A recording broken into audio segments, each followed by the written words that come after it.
Halo teman-teman, kembali lagi di channel saya.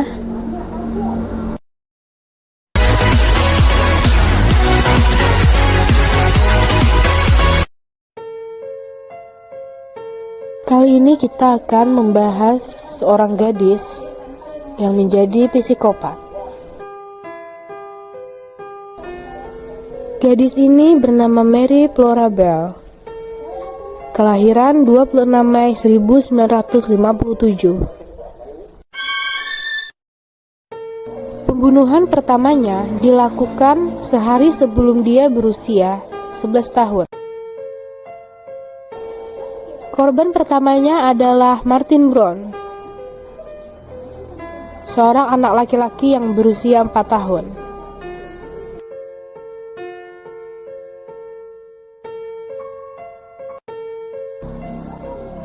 Martin dibunuh di rumah kosong di kawasan kumuh di Scottswold, Inggris. Mary Bell membunuh Martin dengan cara mencekik lehernya, hingga Martin menghembuskan napas terakhirnya.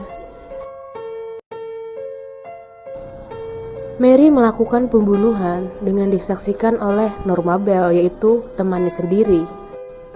Setelah melakukan pembunuhan, Mary Bell mengajak Norma Bell untuk pergi dari lokasi kejadian. Norma Bell adalah seorang gadis yang lebih tua dari Mary Bell. Namun dia memiliki keterbatasan untuk berpikir. Tidak lama setelah itu, datanglah sekelompok anak yang sedang bertengkar. Mereka masuk ke dalam rumah kosong itu. Salah satu dari mereka tersandung jasadnya Martin. Mereka pun kaget dan ketakutan. Mereka langsung melaporkan penemuan itu kepada pihak polisi. Dan pihak polisi pun langsung datang ke lokasi kejadian. Di sini polisi sedikit bingung karena mereka tidak menemukan sedikit pun tanda-tanda kekerasan di jasadnya Martin. Mereka hanya menemukan darah dan sedikit air liur di wajahnya Martin. Juga satu botol kosong obat penahan rasa sakit di samping jasadnya Martin. Karena tidak cukupnya info yang pihak polisi dapatkan, maka mereka mengklaim bahwa ini hanya sebuah kecelakaan. Martin tidak sengaja menelan obat-obat itu dan overdosis, lalu meninggal. Pihak polisi langsung menyerahkan jasadnya Martin ke keluarganya Martin Brown untuk melakukan pemakaman. Saat keluarga Martin berduka, Mary dan Norma datang ke rumahnya keluarga Martin.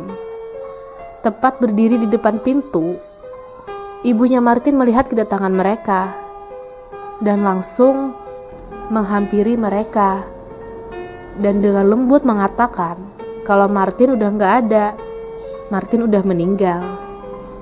Dan Mary Bell pun menjawab kalau dia udah tahu dan dia hanya ingin melihat jasadnya Martin di dalam peti mati.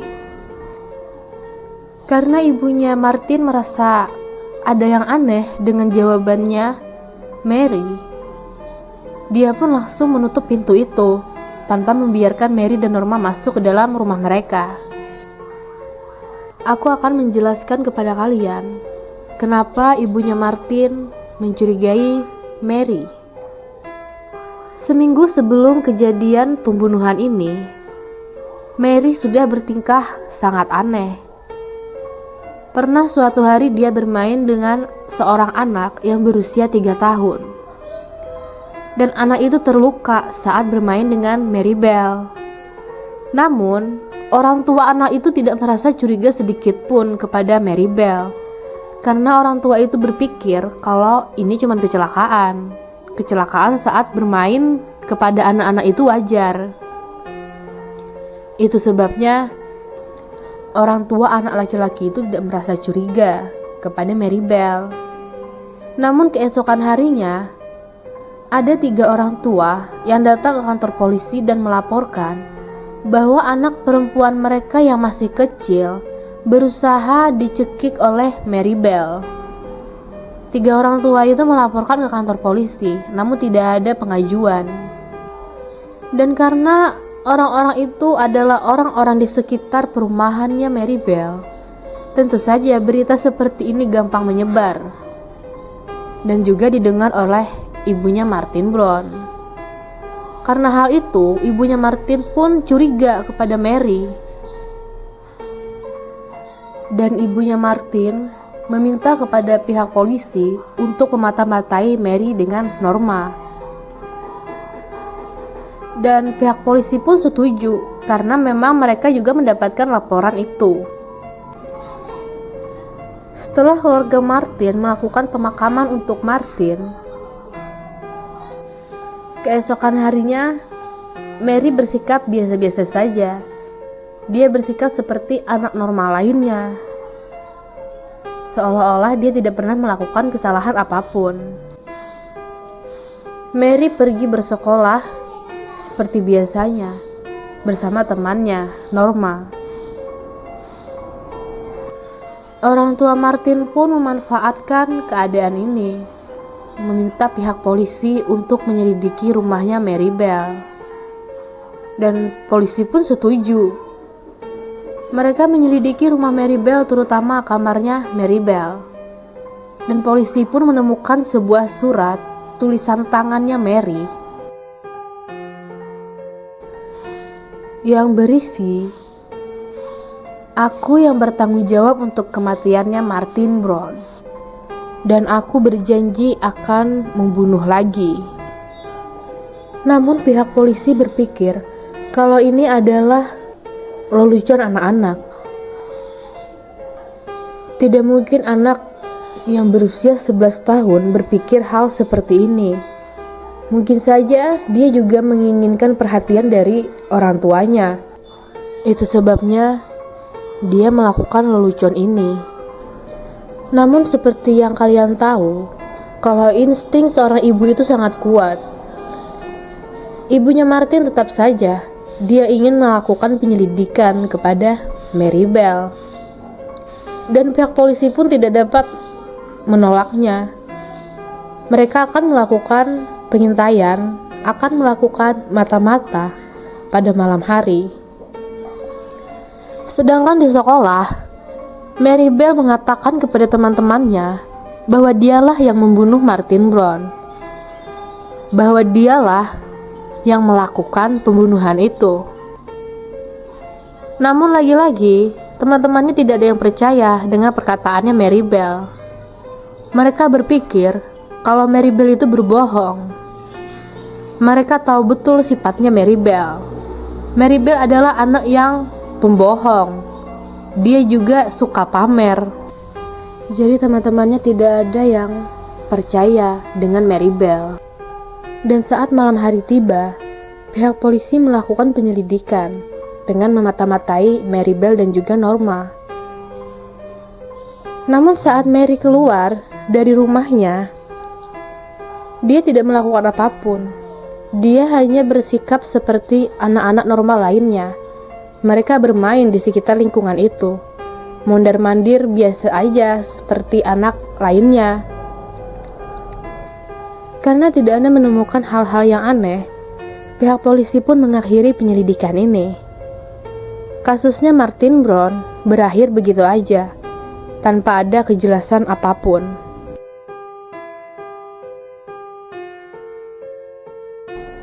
Berselang 2 bulan setelah kejadian Martin Brown, Mary Bell melakukan pembunuhan keduanya. Pada akhir Juli 1968, Mary Bell melakukan pembunuhan keduanya. Korban keduanya bernama Brian Howe, anak laki-laki yang berusia 3 tahun. Namun pembunuhan kali ini, Norma Bell menjadi kaki tangannya Mary Bell. Dia juga ikut membunuh Brian. Seperti pembunuhan pertamanya, Mary juga menghabisi Brian dengan mencekik lehernya. Namun kali ini, Mary dan Norma menggores beberapa bagian tubuhnya Brian menggunakan pisau.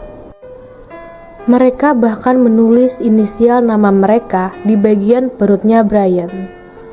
menggunakan pisau kecil itu. Tidak berhenti sampai di situ, Mary bahkan memotong alat kelaminnya Brian menggunakan gunting. Setelah itu, mereka berdua meninggalkan jasadnya Brian di sebuah tanah kosong di daerah itu.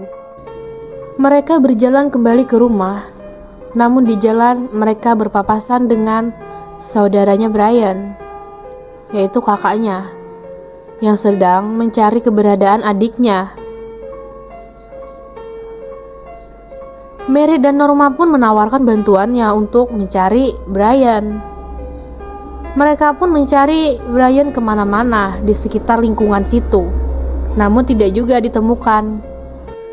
Sampai di tempat di mana Mary dan Norma menghabisi Brian.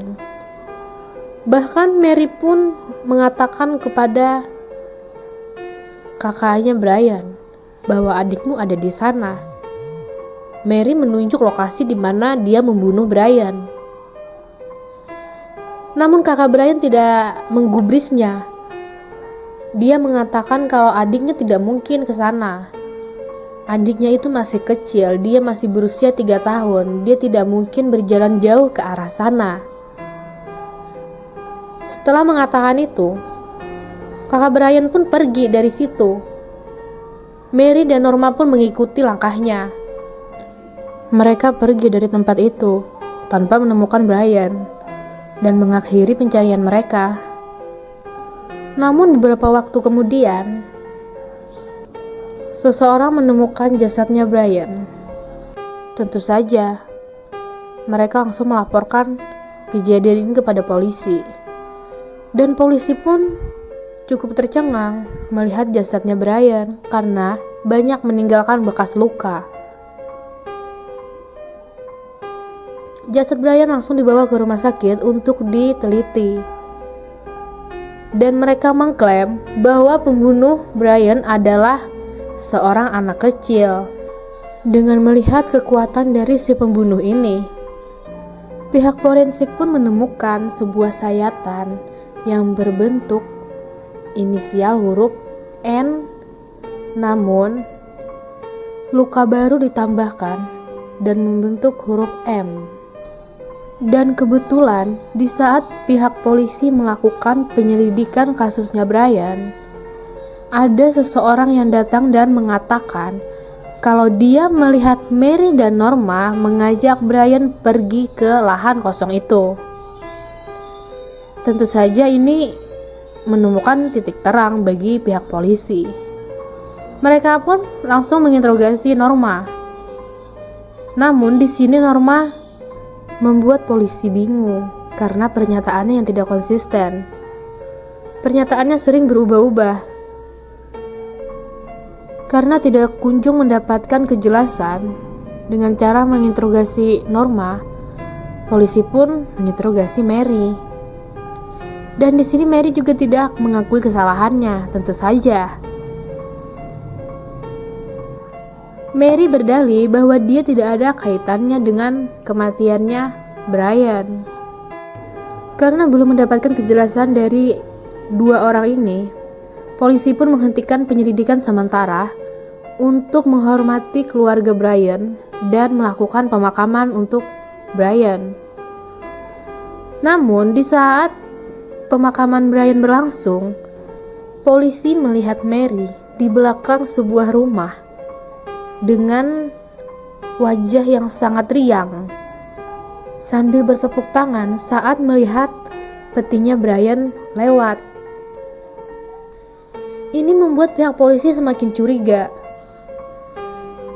Dan setelah selesai pemakaman, polisi pun langsung menanyai Mary kenapa dia sangat senang dengan melihat peti matinya Brian. Dia pun tidak menjawab apa-apa.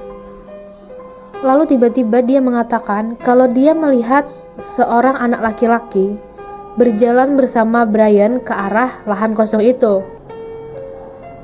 Dan polisi pun bertanya kembali, seperti apakah anak laki-laki itu? Mary bilang kalau anak laki-laki itu berusia 8 tahun. Dia mengajak Brian pergi ke lahan kosong. Dan Mary melihat anak laki-laki itu membawa sebuah gunting yang patah. Di situ polisi kaget. Tentu saja ini adalah penemuan terbesar mereka. Karena mereka tidak mengatakan alat-alat yang digunakan si pembunuh itu. Bahkan, kasus ini belum dipublikasikan kepada media. Jadi, tentu saja hanya pihak polisi yang tahu alat apa yang dipakai pembunuh itu untuk menghabisi Brian. Dan juga satu orang lagi, yaitu pembunuhnya sendiri. Dan polisi pun mengatakan hal itu kepada Mary.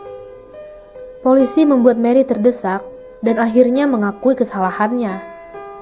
Namun, dia melimpahkan kesalahannya kepada Norma. Dia mengatakan bahwa Norma lah yang membunuh Brian.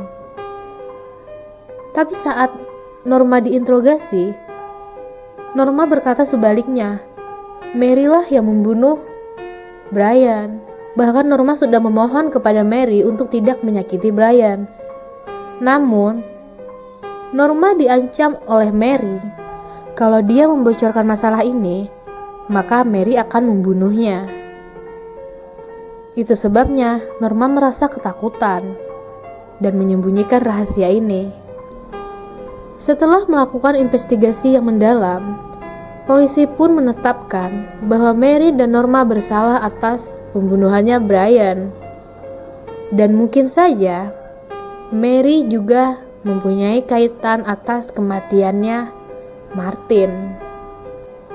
Mereka pun ditangkap dan akan diadili pada tanggal 17 Desember. Maribel dijatuhi hukuman 12 tahun penjara. Sedangkan Norma dibebaskan dari tuduhan karena alasan kekurangannya. Maribel ditahan di penjara anak yang bernama Red Bank Community Home. Mary adalah satu-satunya anak yang berusia sangat muda di penjara waktu itu. Karena sistem hukum di bawah umur, Mary mendapatkan perlindungan dan dibenarkan oleh psikiater pengadilan bahwa Mary memiliki gejala psikopat. Setelah berita ini menyebar, banyak media-media Inggris, tabloid, majalah, koran menampilkan beritanya Maribel. Sebagian mereka mengatakan Mary adalah individu berbahaya atau kelahiran yang jahat. Setelah Mary melakukan hukumannya selama 12 tahun, Mary dibebaskan tahun 1980 di usianya 23 tahun. Mary dibebaskan dan diberikan identitas baru, mengingat dia sebagai tahanan anak di bawah umur. Pihak pengadilan memberikan kesempatan sekali lagi untuk Mary menata hidupnya. Mungkin saja sampai saat ini Mary masih ada. Bahkan dia mempunyai seorang anak. Tidak ada yang tahu keberadaannya Mary. So teman-teman, kasusnya sampai di sini. Aku akan menceritakan sesuatu yang bisa membuat Mary menjadi seorang pembunuh berdarah dingin. Tentu saja semua itu datang dari lingkungannya. Mary adalah seorang anak yang tidak diinginkan oleh ibunya. Ibunya Mary bernama Betty. Dia adalah seorang gadis penghibur atau gadis panggilan. Betty lahir pada tahun 1957. Saat dia hamil, dia menikah dengan seorang pria yang bernama Billy Bell. Pernikahan mereka berjalan tidak baik. Mereka tinggal di daerah dengan tingkat kriminalitas yang tinggi di Newcastle, Inggris. Saat Mary lahir, bahkan ibunya tidak ingin melihat wajah Mary. Betty bahkan sering beberapa kali menyakiti Mary, bahkan mencoba membunuhnya dengan dalih kecelakaan. Kakaknya Betty mengatakan bahwa Betty sering mencari orang untuk mengadopsi Mary, namun selalu gagal. Dan Mary mengakui bahwa di usianya yang masih sangat kecil, dia pernah dilecehkan secara seksual oleh teman ibunya. Bahkan ibunya ingin menjual Mary kepada seorang pria.